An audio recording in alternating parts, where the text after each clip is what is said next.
त्या दर्जा देण्याचा सरकारचा निर्णय झालेला आहे. त्याचे प्रस्ताव पुन्हा एकदा शासनाकडे जाणार आहेत. त्याला जेव्हा मिळेल तेव्हा मिळेल.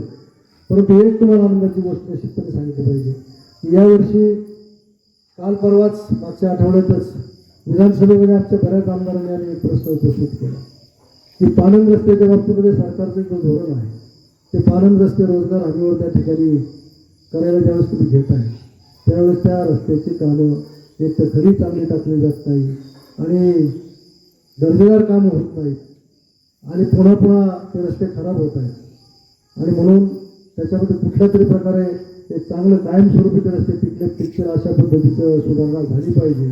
आणि आमच्या या सगळ्या आमदार लोकांच्या या मागणीला मला वाटतं मुख्यमंत्री महोदयांनी सभागृहामध्ये उत्तर दिलं की तुमची सगळ्यांची जर इच्छा असेल तर पाणंद रस्ते यापुढे सगळे 25-15 मधून कॉन्क्रिटीकरणासाठी घेऊ अशा प्रकारचं त्यांनी त्या ठिकाणी घोषित केलं. आम्ही सगळ्या आमदार लोकांनी त्याला आवाजी मतदानाने त्या ठिकाणी त्यांना प्रतिसाद दिला आणि म्हणून मला नक्की खात्री आहे की 5-6 महिन्यामध्ये तो निर्णय त्या ठिकाणी होईल.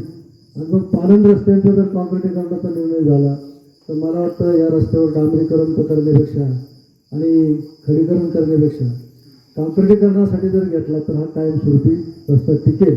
त्याच्यामुळे थोडंसं तुम्ही अजूनही दमदार जर नाही झाला 6 महिन्यामध्ये तो निर्णय तर मग मात्र मी कुठल्याही अंदाजे असो किंवा 25-15 असो त्याच्यातून त्या ठिकाणी आपण त्या रस्त्याचं काम नक्की करू.